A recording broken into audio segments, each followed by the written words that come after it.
कि जैसे हमारी अनऑथोराइज कॉलोनीज़ हैं, हम सबको इकट्ठा एक जो है उनका एक ग्रुप बनाएं, उनको इकट्ठा करें उन कॉलोनीज़ को, और रीडेवलपमेंट की हम बात करें। बदलाव के लिए कंफर्ट जोन से बाहर निकलना ज़रूरी है। हम अपने ककून में घुसे रहेंगे, कंफर्ट जोन कोई तकलीफ़ करना नहीं चाहेगा तो बदलाव नहीं हो सकता। आपने बच्चों को आप अंधकार में डाल रहे हैं। मैं ये आज कह रहा हूँ कि 20 साल बाद आप दिल्ली में बैठने लायक नहीं रहेंगे, और आज भी बैठने लायक नहीं है। मैं वोट खरीदना इसलिए कहता हूँ, सरकारी पैसे से सब्सिडी देना वोट खरीदना है। वो पैसा डेवलपमेंट के लिए लगना चाहिए, ना कि सब्सिडी देने के लिए लगना चाहिए। नमस्कार, आप सभी का स्वागत है स्टार सिटी न्यूज़ में। मैं इस वक्त दिल्ली के नजफगढ़ विधानसभा में मौजूद हूँ। साथ ही हमारे जय किशन शर्मा जी के सुपुत्र हैं प्रवीण शर्मा जी, जो कि पिछले 20 सालों से एजुकेशनल पे काम कर रहे हैं और आज भारतीय जनता पार्टी के सह संयोजक हैं सहयोग सेल दिल्ली प्रदेश के। आइए इनसे बात कर लेते हैं। सबसे पहले बहुत बहुत स्वागत है आपका प्रवीण जी। धन्यवाद, धन्यवाद आपका। प्रवीण जी, आप जैसे पिछले 20 सालों से आप जैसे एजुकेशनल पे काम कर रहे हैं, तो छोटा सा आपके बारे में जानना चाहेंगे। देखिए, पिछले 20 साल से नजफगढ़ क्षेत्र में BVM पब्लिक स्कूल करके हम संस्था चला रहे हैं, और एजुकेशन में हम 20 साल से जुड़े हुए हैं। यहाँ हम कोशिश करते हैं कि अपने बच्चों में अच्छे संस्कार हम डालें, देश के प्रति अपनेपन का भाव पैदा करें, सेंस ऑफ बिलोंगिंगनेस जो देश के प्रति है। उनके फिटनेस पे बड़ा ध्यान दिया जाता है। हमारे यहाँ मिनिमम फिटनेस लेवल करके प्रोग्राम भी चलता है। और चौथा जो बहुत महत्वपूर्ण है, प्रकृति। प्रकृति से जो है लगाव, प्रकृति के प्रति जो है अपनी जिम्मेवारी, ये सिखाने का हम काम करते हैं। अच्छा, आप जैसे पिछले 20 साल तो आप जैसे एजुकेशनल पे काम कर रहे हैं, तो कई बच्चे ऐसे भी होंगे जो मतलब गरीब तबके, या उनके लिए आप किस तरह से उनकी मदद कर रहे हैं? देखिए, काफ़ी साल से जो है राइट टू एजुकेशन के तहत जो EWS स्टूडेंट्स हैं उनको हम एजुकेशन दे रहे हैं, और सब्सिडाइज रेट्स पे होती है, और जहाँ ज़रूरत पड़ती है हम बच्चों की मदद भी करते हैं।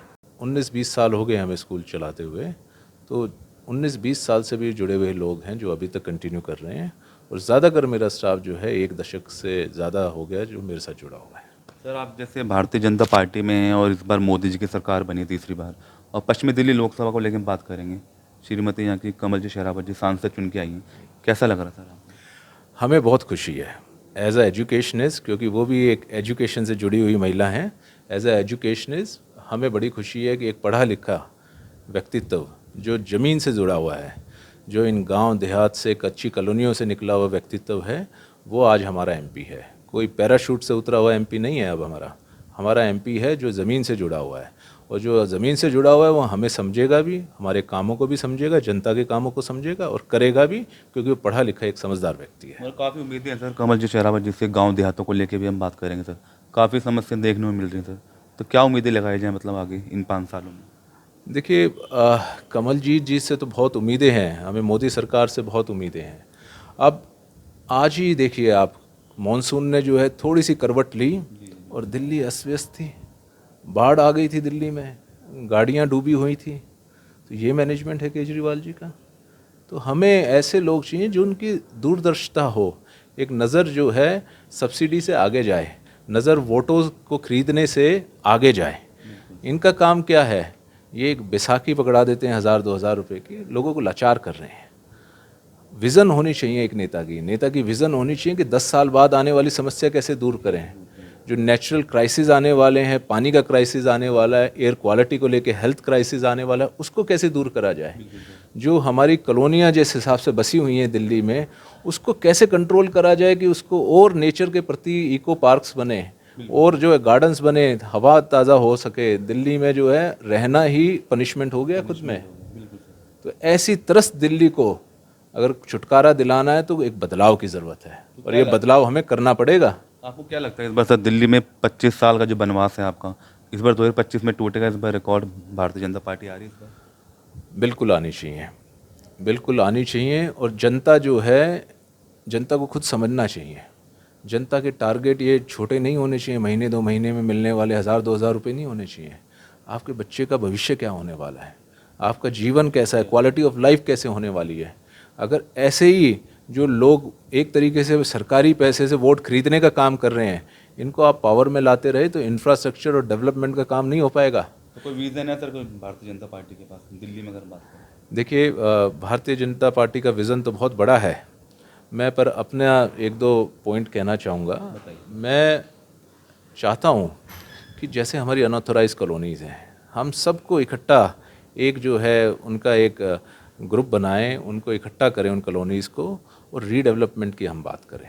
रीडेवलपमेंट कैसे हो सकती है? हम यहाँ कॉलोनी वासियों के साथ एक बड़ी कंपनी को, जो रियल एस्टेट कंपनी है, उसको जोड़ा जाए, साथ में डीडीए भी साथ में जुड़े, और जो हमारा कच्ची कॉलोनी में आप देखेंगे 100-100, 200-200 गज के प्लॉट हैं, 1 मंजिल बने हैं, 2 मंजिल बने हैं, बट ना उसमें गलियां हैं, ना पार्क है, ना कोई सुविधा है, ना वाटर हार्वेस्टिंग है, ना सैनिटेशन है। तो मैं चाहता हूँ कि हम जो है 2-3-4 हेक्टेयर को जोड़ें। हेक्टेयर एक 5 एकड़ के आसपास हो जाता है, 20-25 एकड़ का एक पार्सल उठाएं, उस पार्सल को हम किसी डेवलपर के साथ जोड़ें, और उसको जो है मल्टी स्टोरी हम वर्टिकल जाएं, ऊपर जाएं, और साथ में हम जो है इको पार्क बनाएं, उसके साथ में हम एक बड़ी लेक बनाएं 5-6 एकड़ की, जहां वाटर का हमारा प्रिजर्वेशन भी हो, एक इकोसिस्टम मेंटेन हो, पेड़ मेंटेन हो, सांस मिलेगा आपको, पानी मिलेगा आपको, स्वच्छता मिलेगी आपको, और जो हमारे पास एक्सेस फ्लैट बने उससे वो इंफ्रास्ट्रक्चर डेवलप हो, उसको बेच पाए वो। तो सर अभी तक हो नहीं पाया। कांग्रेस ने भी 70 साल राज किया सर, आम आदमी पार्टी में 9 साल, मगर दिल्ली आज उसी तरह की आज हालात देखे जा रहे हैं। बदलाव के लिए कंफर्ट जोन से बाहर निकलना ज़रूरी है। हम अपने ककून में घुसे रहेंगे, कंफर्ट जोन कोई तकलीफ़ करना नहीं चाहेगा, तो बदलाव नहीं हो सकता। यहाँ थोड़ा जनता को भी तकलीफ़ झेलनी पड़ेगी, थोड़ा हमारे नेताओं को भी तकलीफ़ करनी पड़ेगी, अफसरों को, ब्यूरोक्रेसी को भी तकलीफ़ करनी पड़ेगी, क्योंकि जिस हिसाब से चल रहा है ना, ये सस्टेनेबल लाइफ नहीं जी सकते आप दिल्ली में। आपने बच्चों को आप अंधकार में डाल रहे हैं। मैं ये आज कह रहा हूँ कि 20 साल बाद आप दिल्ली में बैठने लायक नहीं रहेंगे, और आज भी बैठने लायक नहीं हो। तो इससे क्या लगता है भारतीय जनता पार्टी को इसमें मौका मिलेगा दिल्ली में? मिलना चाहिए, बिल्कुल मिलना चाहिए, क्योंकि हमने पिछली 3 बार से केजरीवाल को देख लिया है, और बातों के अलावा अपनी जिम्मेवारियों को दूसरों पे थोपने के अलावा इन्होंने कुछ नहीं करा है। वोट खरीदने के अलावा इन्होंने कुछ नहीं करा है। मैं वोट खरीदना इसलिए कहता हूँ, सरकारी पैसे से सब्सिडी देना वोट खरीदना है, वो पैसा डेवलपमेंट के लिए लगना चाहिए, ना कि सब्सिडी देने के लिए लगना। अच्छा प्रवीण जी, आपसे सवाल और भी है। जैसे भी 2025 के विधानसभा चुनाव भी आ रहे हैं, और आप एक सोशल में आप जिस तरह काम कर रहे हैं, तो मैं ये जानना चाहता हूँ, अगर पार्टी आपको मौका देती है इस विधानसभा चुनाव में नजफगढ़ से, तो क्या आप टिकट की दावेदारी करेंगे आगे? देखिए, टिकट वगैरह तो हाईकमान का जो है फैसला रहेगा, जिसको भी मिले, बट ज़रूरत एक नजफगढ़ की है कि नजफगढ़ की छवि बदलने की ज़रूरत है। नजफगढ़ पे अगर आप देखें ना, एक टबू बन चुका है नजफगढ़ का नाम। नजफगढ़ का नाम लेते ही आप सेंटर दिल्ली में खड़े हों और कहें आप कहाँ से बिलोंग करते हैं, तो नजफगढ़ का नाम सुन के लोगों को थोड़ी परेशानी होती है। तो एक लंबा इतिहास रहा है इनडिसिप्लिन का, एक माहौल ख़राब का। तो ये छवि बदलने के लिए हमें आगे आना पड़ेगा। अगर इस छवि को हमें चेंज करना है, नजफगढ़ में बहुत पोटेंशियल है, बहुत अच्छे लोग रहते हैं, बहुत विद्वान लोग रहते हैं नजफगढ़ में। हमें ज़रूरत है इसको जो है सुचारू रूप से चलाने की, एक इमेज बदलने की। तो आपने आगे क्या सोचा, मतलब आप किस तरह इस नजफगढ़ की तस्वीर बदलेंगे सर? देखिए, पहले तो जैसे मैं अभी आपसे कह रहा था कि एक कॉलोनीज़ को इन्वॉल्व करके अगर हम काम करें इंफ्रास्ट्रक्चर बदलने का, रहने का, और जो है एक इको सिस्टम के साथ जो है एक इको पार्क्स वगैरह बना के हम कॉलोनी को और यहाँ की रिहाइश को बदलने का अगर हम काम करें, तो Najafgarh itself will be as good as south Delhi और any other place in Delhi. तो हमें थोड़ा सा जो है विचारों को जो है क्रियान्वित करने की जो है ज़रूरत है, और उन विचारों के साथ जो है लोगों को जोड़ने की ज़रूरत है, और साथ में थोड़ा सा जो हमारे यहाँ थोड़ी सी अगर आप देखा जाए डिसिप्लिन की ज़रूरत है लोगों में, तो वो डिसिप्लिन भी जो है क्वालिटी ऑफ लाइफ के साथ आ जाता है। तो सर जैसे चुनाव में कई दावेदार होते हैं सर, तो कैसा मुकाबला करेंगे सर? 10-10 लोग चुनाव लड़ते हैं, तो इसको लेकर क्या कहना चाहेंगे आप?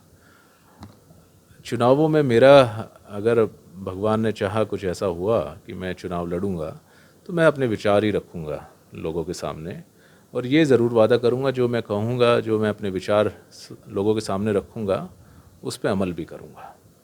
एक इतना ही मैं कह पाऊंगा कि अपने विचारों से अगर मैं लोगों को प्रभावित कर सका, तो जैसा प्रभु की इच्छा होगी वैसा देखेंगे।